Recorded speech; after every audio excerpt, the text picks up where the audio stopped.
recibir en esta casa al vicecanciller de la República, el ingeniero Javier Lazo, que nos acompaña acá en el estudio. El tema propuesto por el vicecanciller y que nos parece importantísimo, es CELAC. El Ecuador es presidente pro tempore de la Comunidad de Estados Latinoamericanos y el Caribe, de CELAC, y está a punto de terminar ya. Ha desarrollado varios meses esa presidencia. Resultados. Es que en esto, así como fue en UNASUR, el Ecuador debe exhibir resultados en CELAC. ¿Cuáles, vicecanciller? Buenas tardes. Buenas tardes, Francisco. Primero, esa pequeña anotación sobre la envidia de poder estar ya sabía yo. En Venezuela, ¿no? Sí, estuvo muy simpático. Sí, sobre todo cuando se gana, ¿no? Claro, y es la primera vez, ¿verdad?, que voy a un partido de la selección y todo lo demás. Y en este inicio de campaña que es espectacular, ¿no? Es que nadie lo cree afuera. Sí. Nadie lo cree. Oye, creo que ni nosotros. La verdad es que yo tampoco soy un experto en el tema, pero no hay que ser experto para sentir o no sentir las emociones de una manifestación tan importante como el fútbol, que también es manifestación de la cultura de los pueblos. Por supuesto. Pero digo, tenemos una selección que es un equipo, ¿no? No está plagada de estrellas, y encima para el partido de ayer no tuvimos a Antonio Valencia. No, sí tiene estrellas, ¿verdad? Digo, es que te digo, y yo tampoco lo hubiera pensado, pero Caicedo, Felipe, ese nivel. pero hasta hace poco estábamos diciendo que ya otro, necesitamos otro. Dime vos si es que alguna vez habrá acuerdo en el fútbol. Nunca. Ya. Caicedo es una persona a la cual yo considero que como deportista brilla. Sí, parece que el otro es Montero. Extraordinario. Los dos sí se turbina. convierten en estrellas, verás. Sí. Valencia sin duda. Pero ya son estrellas. De los ecuatorianos al menos son buenos referentes, ya sabemos. Pero cuando empezaba el proceso con Quintero, el entrenador Gustavo Quintero es, ¿no? Gustavo Quintero. Es de Emelec. Claro, ya sacó el señor lo del Emelec, ya tuvo que salir. La gente decía, no vamos a ningún lado. ¿Para qué voy a ir al Atahualpa a ver jugar a Emelec? No, pero ha tenido casa llena, verás. Sí. O sea, ha tenido casa llena. Desde luego que se trata de un tipo que sabe de fútbol, ¿no? Se nota. Porque ahí hay un estilo ya. Ha cambiado, ha puesto jugadores que ni pensábamos que podían funcionar. El caso de Fidel Martínez es quizá el más evidente, ¿no? Que lo puso en vez de Valencia y ha dado resultados, Fidel Martínez. En fin, debe haber sido muy emocionante estar ahí en Puerto Ordaz. Precioso. Además un estadio hermoso, ¿no? Sí. ¿Y Venezuela cómo lo viste en términos generales? Bueno, muy poco tiempo. Pero uno lee, pues, Javier, y uno comparte con la gente. Venezuela está pagando caro su excesiva comodidad. Desde hace muchos años, Venezuela no fabrica muchas cosas que le podrían dar en este momento esa comodidad deseada, esa autonomía. Pero ¿qué dices de Venezuela compró en su momento tantas cosas? Si a eso le sumas un complot económico, te van a destrozar la economía, por lo tanto te destrozan la sociedad. Javier Lazo, no puedes avanzar como sociedad si no puedes satisfacer las necesidades mínimas de la gente. O sea, que no haya café, que no haya azúcar, que no haya leche, que no haya pan, harina para las arepas, es grave. Para la gente se convierte en grave. Entonces, ¿hacia quién se vuelca la exigencia, el resentimiento, la crítica? Al gobierno. El gobierno va a tener que pagar las consecuencias de aquello. El proceso electoral que se viene es de un nivel de polarización tan fuerte que dirime con tanta importancia la condición política futura de Venezuela, que tú lo encuentras extremadamente dividida la gente. Los favorables al gobierno están muy convencidos de que ganan, de que se mantiene el proceso. En la oposición, en cambio, no hay el temor de perder. Hay algo peor, el temor de fraude. Y eso es más grave. Porque alimentas odios, alimentas pasiones, alimentas acciones exageradas de gente que considera que le van a robar el triunfo aún antes de que se den las elecciones. Ya dan por hecho el fraude. No es posible, eso no es válido. No es válido, créeme. La reacción de nuestras comunidades en muchos casos es por desconocimiento.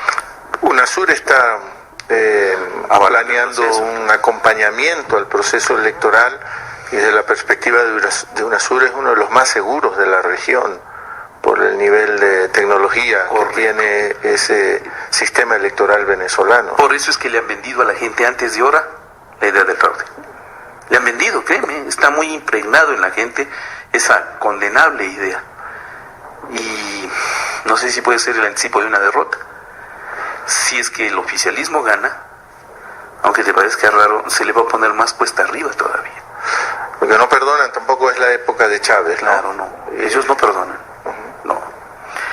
Porque les desplazó de los espacios en los que estaban acostumbrados y porque la gente, créeme, la gente se había acondicionado a esos espacios. Pero esa gente, tú como dices, dominantes. Francisco, tú dices la gente, pero esa gente ha sido parte de los sectores ricos venezolanos, de las burguesías venezolanas. Y la clase media también. Que han tenido ese recurso enorme del petróleo. La comodidad. Y, no, pero esos sectores sociales que tenían que liderar un proyecto nacional venezolano, ¿qué hicieron con tantos recursos petroleros? ¿Qué montaron? Se los gastaron. Se los consumieron. Javier, no reprodujeron. ¿Qué es lo elemental? Si tienes recursos... A ver, ¿en dónde está la plata del petróleo acá? Tú tienes carreteras, tienes escuelas, tienes centros de salud, tienes hospitales, tienes becas, tienes universidades, tienes cambio educativo, tienes un proceso de seguridad alimentaria, ya tienes. Cambio de matriz energética. Ya tienes. Lo ves. La oposición inclusive lo ve. Y no lo niega. Allá no tienes. Allá las carreteras están hechas un desastre. Allá no hay alimentos. Allá tienes un problema de orden social sumado al resentimiento.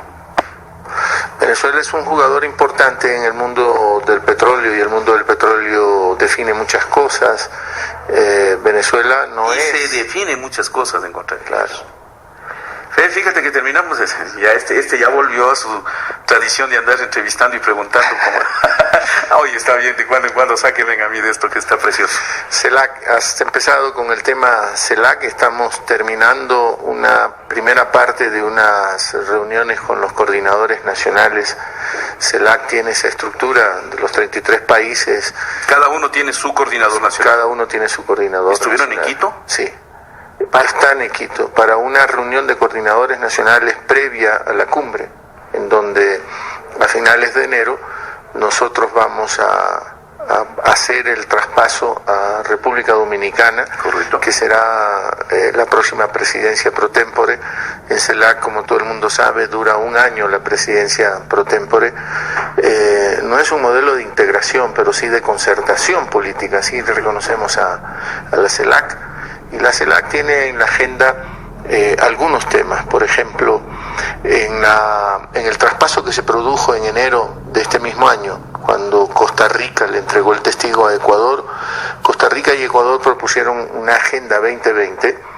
Por cierto, el planeta ha trabajado la Agenda 2030, los Objetivos del Desarrollo del Milenio. Explícate 2020, explícale 2030, nuestra gente sí le interesa saber. Es una agenda de Naciones Unidas ante la preocupación legítima de que la pobreza crece, la pobreza no se abate, no se hacen verdaderos esfuerzos para reducir las masas enormes de población que vive en la pobreza. Y que cada vez es más creciente.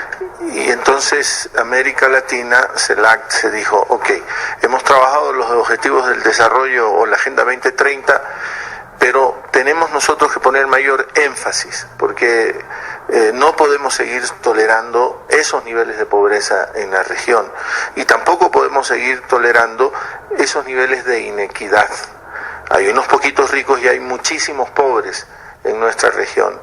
Hemos hecho estudios, hemos tenido que ser sinceros con nosotros mismos y nos hemos encontrado que América Latina no es la región más pobre del planeta, pero sí es la más inequitativa del planeta. Y no podemos seguir tolerando eso. Y entonces tenemos objetivos: abatimiento de pobreza, reducción de los niveles de inequidad, temas educativos. Tenemos que seguir invirtiendo en educación. tenemos que mejorar en tecnología. Nosotros pagamos demasiadas patentes todos los años. Ahí está el juego de poder también, ¿no? Y eso solo se logra invirtiendo en educación. A ver, cuando Ecuador tomó UNASUR, allá en el 2009, fue impresionante. UNASUR casi no existía. Sí se puede marcar un antes y un después de lo de Ecuador, porque lamentablemente en el camino nos sorprendió la muerte de Kirchner, ¿no? Y el crecimiento fue consejos en salud, en educación, en seguridad, avances en la estructuración de UNASUR como carta de aceptación de todas las naciones, constitución como tal, la propia sede de UNASUR. Con CELAC, ¿por qué no vimos el mismo proceso? CELAC es una comunidad de 33 países de América Latina y el Caribe. Nosotros somos 12. Tiene un mayor nivel de complejidad. Previo a CELAC, en el universo latinoamericano y caribeño existe en los organismos multilaterales, Naciones Unidas sobre todo, el GRULAC, el Grupo de América Latina y el Caribe, que es exactamente lo mismo que CELAC. Somos los 33 países que estamos en GRULAC y estamos en CELAC. Decimos, somos la misma región con dos sombreros. Pero el GRULAC en esos organismos multilaterales, en Naciones Unidas sobre todo, en Nueva York, en Ginebra, en Viena, sirve y funciona para el tema de elecciones. Tú sabes que en ese universo multilateral existen muchas elecciones, ¿no? Vas a formar parte del Consejo de Derechos Humanos, pero no solo del Consejo de Derechos Humanos, sino de muchísimos mecanismos. Correcto. Y los países se postulan. Pero no lo podemos convertir en un ente negociador. Entonces, el GRULAC sirve para ese tipo de cosas. Y entonces, cuando decimos que tenemos que tener un mecanismo de concertación política, no todos los países están contentos con ese enunciado. Muchos países se preocupan, porque CELAC, que decimos somos una región, pero sustentada en una enorme diversidad. Claro. Con distintas visiones. Factor diversidad te va a impedir. Que no solo son étnicas, culturales, son también políticas. Pero te has fijado, por lo menos aceptamos la diversidad y no tenemos enfrentamientos.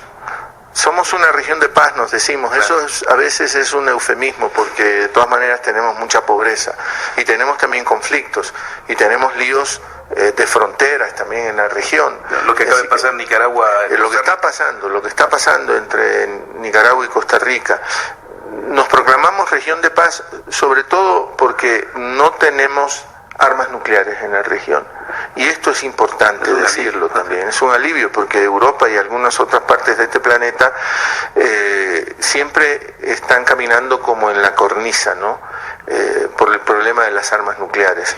La región, América Latina y el Caribe, firmó el Tratado de Tlatelolco y no tenemos armas nucleares. Y tenemos un mecanismo, el OPANAL, en México, que controla y chequea que en efecto no tengamos armas nucleares. Y ese acuerdo ha dado resultados, ¿verdad? Ha dado resultados. Excelentes resultados. Y somos modelo para otras regiones. Y desde esta región podemos plantearle al mundo no solo la no proliferación de armas nucleares, sino la eliminación de las armas nucleares. Por eso nos proclamamos zona de paz, pero no en toda la extensión de la palabra, porque tenemos que abatir la pobreza, como decíamos. Correcto. Tenemos que mejorar el sistema educativo, tenemos que mejorar nuestra conectividad.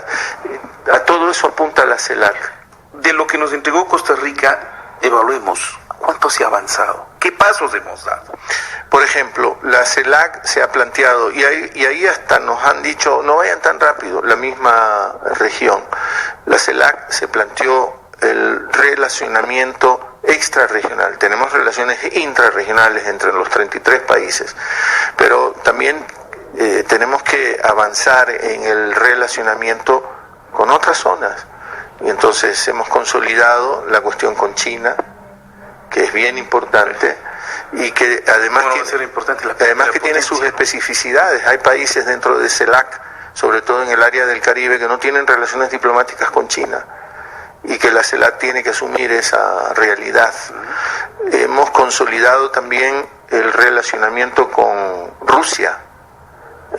Estamos avanzando como CELAC en el relacionamiento con Corea del Sur. Con Corea del Sur, por ejemplo, ahí le hemos puesto mucho énfasis en el tema tecnológico, porque es un país que nos puede transferir mucha tecnología. Hemos ampliado, estamos empezando el camino de relacionamiento con la India, ¿no? Y con Turquía. Ahí estamos en ciernes todavía, ¿no? Porque probablemente con Turquía haya más factores políticos y nos busque más Turquía a nosotros. Bueno, y tenemos que darnos tiempo para analizar la situación. De ese momento a esta parte hemos avanzado mucho en eso. Nosotros queremos tener desde la presidencia pro tempore de Ecuador una declaración política muy poderosa, muy fuerte frente al tema del cambio climático. Correcto. Tú sabes, la gente sabe que estamos a puertas de una importante cumbre, la COP21 de cambio climático. En París. En París. Oye, a propósito, ¿está confirmada la cumbre? Sí, está confirmada. El Ecuador va a asistir. Ecuador va a asistir al más alto nivel, el presidente de la República. Además, el presidente tiene que ir porque es representante de la CELAC, justamente. Va a decir algo a la CELAC, a nombre de la CELAC, aunque no hay un segmento específico para eso, pero lo hará en calidad de presidente pro tempore de la CELAC, lo hará también en representación del Ecuador, y tenemos que tener ahí una posición política muy fuerte, porque al mundo, a ese mundo desarrollado, le hemos dicho que sí, todos somos responsables del problema ambiental y del cambio climático, pero hemos planteado las responsabilidades comunes pero diferenciadas. Es decir, yo soy responsable, pero yo contamino muchísimo menos de lo que ustedes contaminan, con ese mundo desarrollado que no contempló inversiones mayores para que el impacto ambiental sea menor, para tener mayores ganancias. Entonces, responsabilidades comunes pero diferenciadas. Paz, ambiente, pobreza, terrorismo. Ese es un tema. ¿Qué hacemos con el tema de ISIS, no? Sí, ese es un tema que nos lo hemos planteado y que quizá pueda ser parte de una fuerte declaración política al final. Cuando nosotros tengamos que entregarle el testigo a República Dominicana, que va a ejercer la presidencia pro tempore en 2016, sí, aquí puede producirse un perverso empate, ¿no?, entre terrorismo y migración, y estigmatizar a todas las formas de migración como riesgo de terrorismo, ¿no? Y los países europeos y los Estados Unidos empiecen a cerrar las fronteras porque en esas olas migratorias se nos filtra todo, y ahí también se nos mete el problema del terrorismo. Estoy pensando cómo pueden llegar a pensar, y estamos asistiendo en este mismo momento en Europa al riesgo del reflotamiento o el florecimiento de posiciones políticas de extrema derecha que tienden a hacer estas lecturas. Que son capaces de quemar refugios y albergues de inmigrantes. Que todos los migrantes son potenciales terroristas.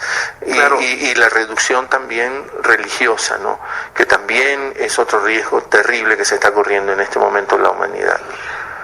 ¿Qué hacemos con un tema que es vital y que es la situación económica de crisis que estamos la mayoría de los países de América Latina enfrentando y soportando? Por eso lograr una política económica conjunta. No, eso no es posible. Eso creo que ahí hay diferencia de mercados tan grande que hay visiones económicas dentro de CELAC, grupos muy distintos. No somos lo mismo Alianza del Pacífico o ALBA, por ejemplo, ¿no? Y ahí hay unas diferencias enormes, pero tenemos que saber vivir con esas diferencias y trabajar en medio de esas diferencias. Esa es la complejidad del multilateralismo, y por eso da la sensación de que no avanza. Sí avanza, pero muy lentamente, y te demanda muchísima paciencia.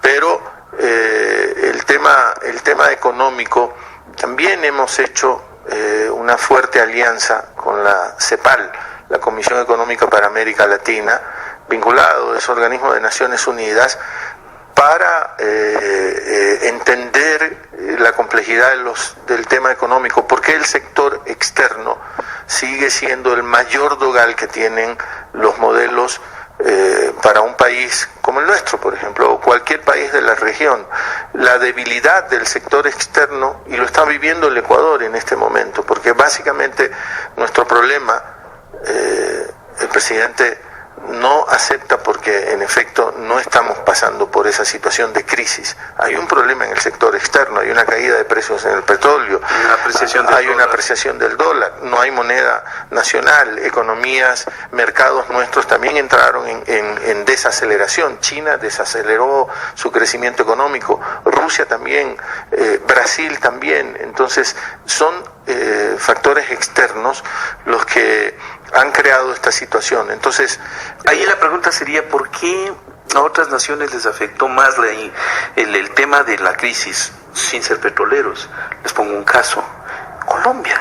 Claro, las continuas devaluaciones de Colombia, que a nosotros nos provocan algún efecto de daño, deben tener una explicación en Colombia. O sea, eso es una muestra de crisis. CEPAL dice una cosa muy clara: la región homogéneamente está atravesando por similares problemas económicos. Correcto. Por distintas razones. Entonces, cuando se quiere decir que es el modelo económico ecuatoriano el que entró en crisis, no es cierto. Hay un sector externo que en condiciones de economías como las nuestras, con ciertas fragilidades, estrangulan a los modelos económicos como el nuestro. Y nosotros en el tema petrolero, y esto fue una de las cosas que llevó el presidente Correa, sosteniendo que si reduces 1.6% la cuota de crudo que la OPEP pone en el mercado día a día, estabilizas el precio, produces un incremento de entre el 35 al 40% de los precios del petróleo. Vamos terminando. Dos detalles importantes: tecnología, que nos interesa, y el otro, energía, que el Ecuador estaría a punto de promover en el mercado latinoamericano.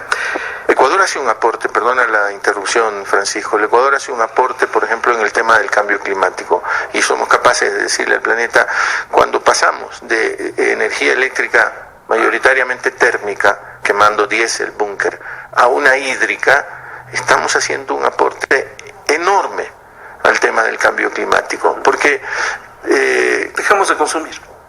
Es como que si el 80% del parque automotor ecuatoriano se retira de circulación, cuando dejas de quemar diésel y búnker para sostener la oferta de energía eléctrica. El aporte es enorme el que está haciendo el Ecuador. De todos estos temas hablamos en CELAC. La gente no puede esperar resoluciones día a día, porque consenso general no se puede. El consenso pero ojo, sí se trabaja con consenso en CELAC, y el consenso precisamente es que todos estemos contentos con lo que resolvemos en CELAC, pero que ninguno esté absolutamente contento con lo que ha salido de las conversaciones de CELAC, porque entonces se producirían terribles asimetrías. Fecha para la cumbre de CELAC en Ecuador. Es en enero, el 26-27 de enero. ¿En Quito? En Quito, por el momento Quito, estamos recibiendo, Quito debería de ser, es la capital de la República, hemos trabajado con ese esquema, pero también estamos recibiendo peticiones, lo pondría yo así, al final del día Ecuador tomará esa decisión porque es la cumbre de la presidencia pro tempore que está en manos de Ecuador, y que en enero finales se la pasaremos a República Dominicana, porque hay delegaciones que tendrían problemas por la altura de Quito. Este sí es un problema físico real, ¿no? Pero existe ese problema. Por eso no pudo llegar Mujica, verán. Es un detalle, pero es importante. Mujica no pudo llegar a Quito para recibir la presidencia de UNASUR, imagínate. Sí. Problema de la altura.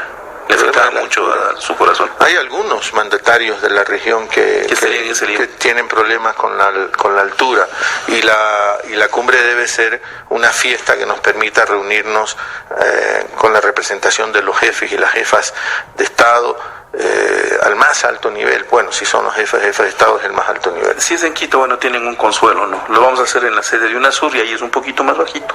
Poquito nomás, pero es más bajito. Sí, ¿cuántos metros menos? Unos 200 metros menos nada más. Mucho o menos, bueno, menos. y la sede de UNASUR está bellísima, pero tiene también otro problema, el tamaño. O sea, de todas maneras, cuando tú tienes estos niveles de cumbres, sí, piden más. Claro, porque a nivel de jefes de Estado es 1+5. Esto quiere decir que en la plenaria el presidente o la presidenta puede estar acompañada o acompañado de 5 personas. Si el tamaño de tu sala se reduce y le dices es 1+3, o sea, 1 y 3 personas que le acompañen, algunas delegaciones no les gusta porque eso les restringe. Entonces todo eso también forma parte de la organización de estas cumbres. Él es Javier Lazo y es el vicecanciller de la República, y esto es el tema CELAC. Pronto charlaremos de otros temas y me encantaría debatir. ¿Y no lo quieres cerrar con fútbol? Sí, ¿por qué como no? Recurso de narración, con lo que empiezas terminas y lo haces más redondo. Dale. Tú No, termina. no. Termina felicitándole a la selección. Sí, es una maravilla, sí nos representan. ¿Estás ¿no? esperanzado? Yo estoy totalmente confiado. ¿Tú crees que ya la mitad de la clasificación está, verdad? En cálculo sí, pues, porque si están diciendo que con 25 puntos clasificas... 27. 27. Bueno, tenemos 12. Tenemos un 40%, digamos, en las 4 primeras fechas. Si Ecuador hace valer su localía, como dicen los expertos, pues ahí son como 21 puntos más que todavía no podríamos. Y ya tenemos 12, entonces llegaríamos fácil a los 33. Y de los 12 que tenemos, 6 son en condición de visitantes. Lo único que me encanta de todo esto es que a la gente le han esperanzado en la posibilidad de hacer las cosas, Claro. de ya no depender. Y la mayoría de ellos afroecuatorianos. Ya no depender, fíjate, ¿no? Sí.